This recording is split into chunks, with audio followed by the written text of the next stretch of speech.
Hello, students, and welcome to another episode of College Prep World History. I am Mr. Willis, and I am bringing you another lesson here on the Cold War, our final unit of the year.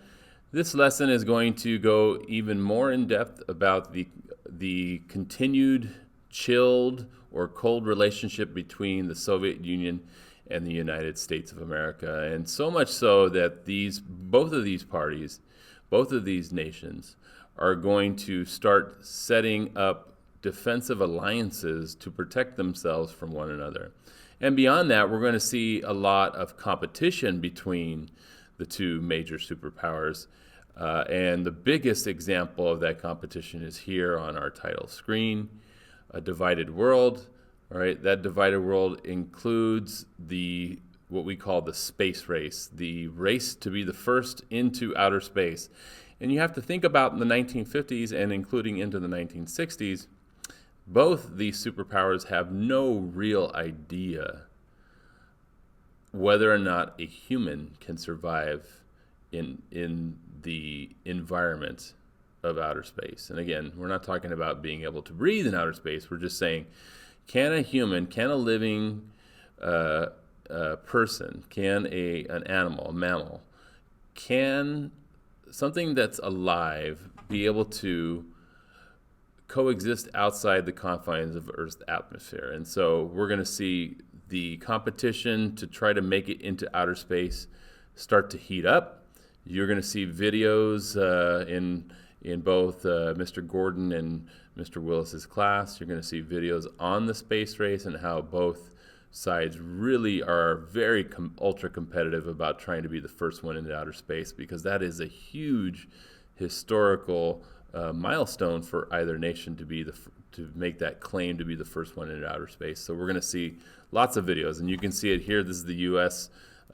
Saturn V rocket, and you can see a capsule there at the top with a nose cone attached to it, and this is going to be very, very common to see launches of vessels, of space vessels into outer space. All right, so that's going to lead us into a little bit of the background information that we have here in the video. This background information includes how both the United States and pro-democratic nations, as well as on the opposite side, the Soviet Union and pro-communist nations are going to begin to form what we call defensive alliances, what they call defensive alliances. And so this is where we're going to write down some of the different material that we have on this slide. First, you guys need to write down NATO, NATO, the North Atlantic Treaty Organization, right? And this North Atlantic Treaty Organization, NATO, is a defensive military alliance made up of Western European nations, which includes the United States and Canada, right? And this organization, NATO, again, its sole purpose, as stated by the different democratic nations, is to defend democracy, right? It's to defend itself from democracy. So it's a military alliance as well. So if it needs defense, it will be used. All right, so write down NATO, North Atlantic Treaty Organization, right, made up of the United States and other Western European nations. And then on the other side, you need to write down the Warsaw Pact. Okay, so like what you're going to see very common during the Cold War, you're going to see one side do something, and then the other side feels like they can do it too. So we're going to see that with the space race, but we also see that here with rival alliances. So we have NATO for democracy, and we have the Warsaw Pact for communism. And the Soviets formed the Warsaw Pact with all of the different communist nations in Eastern Europe, right? And basically what they call those Eastern European communist nations, they call them satellite countries. So think about reaching out to the outer confines of our solar system. All right, those nations are serving as a buffer zone, as I've mentioned in a previous lesson. They serve as a buffer zone for the Soviet Union to protect themselves from Western democracies. And so also the United States is also going to join another defensive alliance in Southeast Asia. It's called SEATO. SEATO. You're going to write that down as well. The Southeast Asia Treaty Organization. All right. And they're going to join this organization because they want to prevent communism from spreading into places like Korea and Indochina, which we're going to find out when we get to the Korean War. Communism will eke its way into that region of the world. All right, and on our next slide, we're going to talk about a much, much more serious threat. And you're going to see that here with the picture of what we call the hydrogen bomb. Okay, it's huge in comparison to the people that are standing next to it, right? Huge size of a bomb. But we're going to see this escalation of atomic, hydrogen, and nuclear energy begin to elevate itself over the course of the next 40 years. So in 1949, the Soviets, in response to the 1945 dropping of the atomic bombs in Japan, the Soviets are going to explode its own atomic weapon. They're going to test their own weapon. And so naturally, what's the response from the United States? The response is, well, we got to make a better weapon. So President Truman is going to authorize work on a hydrogen bomb. And how is that different? And again, we're getting into the scientific realm here. How is that different than the atomic energy that's used in the atomic bomb? Well, in the atomic bomb, the atoms are separating. Where in a hydrogen bomb, they're joining, and so you're going to have a much, much more you're going to have a bigger use of energy in the hydrogen bomb, so it creates a much more deadly weapon with the hydrogen bomb. And so we're seeing this continued escalation between democratic forces and communist forces of this Cold War relationship, where these threats are going to be continuously enacted or built upon or heightened throughout the term of the Cold War. And so that gives us the term that we will use, and you need to write down here, for the Cold War, and that term is brinkmanship. Brinkmanship, write that down. Brinkmanship is the idea that we are willing to go to the brink of nuclear war to get our way of life as the dominant way of life, right? So if the United States is willing to continue to escalate this, we're willing to go to the brink of war to get our point across, to get our voices heard, to have our way of life instituted as the dominant way of life. And so brinkmanship is the policy that is being used by both the Soviet Union and the United States, which is a very scary thought, because if we think back to the First World War, we basically had this same escalation of this heightened escalation of volatility prior to World War I, which actually exploded with the assassination of Archduke Franz Ferdinand, where we're seeing this again during the Cold War, that the United States is now involved, and they're now willing, as well as the Soviet Union, they're now willing to both go to war to defend their way of life. And so to summarize, because of this heightened brinkmanship and because of the escalation of the threat of nuclear war, for the next 40 years, from the 50s all the way to the 90s, we're going to see the U.S. and the Soviet Union stockpile more and more of these deadly nuclear, atomic, and hydrogen weapons that, if utilized throughout the course of the Cold War, would essentially obliterate parts, if not all, of our world if dropped on the U.S. or democratic nations or the Soviet Union and communist nations. So this is a really serious threat to humanity, not just democracy and communism. This is a huge threat to both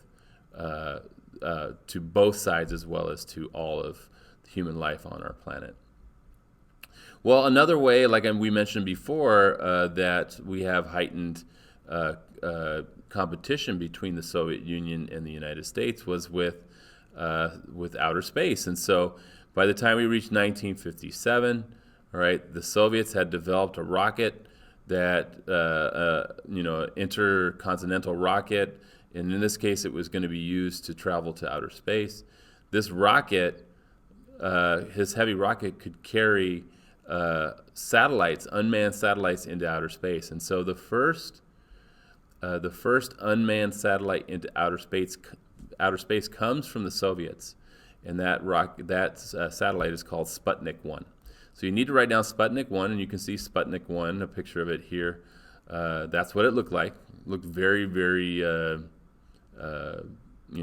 very, very scary, actually.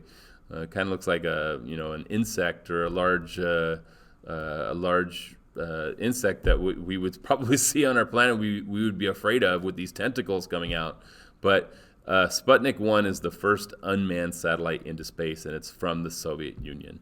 All right, so make sure that you guys have that written down. And so fundamentally what we see is this large investment of money and budget from the United States being poured into both science and math, and education of science and math, which we in 2021 have seen that as well.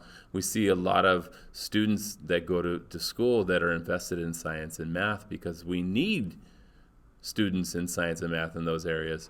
Well, we see this in the 50s and in the 60s, that the U.S. is going to invest a large sum of its education sources into science and math. All right, and then by the time we reach 1961, just weeks before the U.S. is able to send a man into outer space, the Soviet Union will be the first to reach outer space with a human. So unfortunately for the United States, both the Soviet Union and in unmanned as well as in manned space travel beats the United States into outer space. So in 61, Yuri Gagarin makes it to outer space.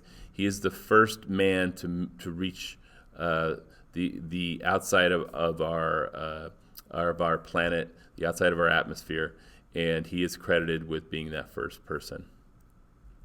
So our final slide here for today, we're going to talk about the U-2 spy plane incident. And again, this incident is just another escalation of the relationship between the Soviet Union and the United States. And what you have here is you have a pilot of a U-2 spy plane. And again, this U-2 spy plane was a plane that could travel tens of thousands of feet up in the air and essentially spy on the Soviet Union. And they did it so high up in the air because they wanted to try to avoid being shot down. Well, the Soviets had developed a missile that could lock on to this plane, and they did. They were able to hit Francis Gary Powers, who was the pilot of the U-2 spy plane in 1960. They were able to hit his plane with 2 rockets, and he had to eject to save himself. Well, when he landed in the Soviet Union, he was captured. He was arrested and captured, and they put him on trial for being a spy. And this again leads to this terrible, terrible anger between the Soviet Union and the United States, where the premier of the Soviet Union at the time, Nikita Khrushchev, asked President Eisenhower to apologize to the Soviet Union publicly, and Eisenhower refused to do that because we're macho, we don't do that, and we're never going to acknowledge that we're wrong. So this U-2 spy plane incident just escalates the relationship between the Soviet Union and the United States, and just seems so irreparable at that point that it just seems we're headed towards war eventually. And that's a very scary thought with the nuclear energy and nuclear weapons that both nations are capable of using against one another. So what do you need to know from this slide? You need to know that the U-2 spy plane incident was, Francis Gary Powers is the pilot, and he's shot down and he's arrested. He only ends up serving 2 years of his term, and he's released when they do a prisoner exchange with the United States. But the U-2 spy plane incident escalates in a negative way, escalates the relationship between the Soviet Union and the United States, makes it worse, right? And you also need to know that President Eisenhower in 1960 declared open skies. Open skies policy is we can fly any plane we want to over your territory, and we're doing it because we want to try to prevent a nuclear attack from happening. So this, again, is just symbolic of the terrible, terrible declining relationship between the Soviet Union and the United States. And it's only going to get worse throughout the 1960s. And as we continue to progress throughout the Cold War, you guys are going to see that this is just headed in the wrong direction, and hopefully we don't end up having a nuclear event. Well, that's it for today. That's our lesson here on the divided world, and we should be seeing some videos here on the space race, which are really cool videos when we left Earth. And this is Mr. Willis on behalf of the entire World History team, Mr. Gordon, Miss Pancini, Mrs. Atwood. We'll see you next time.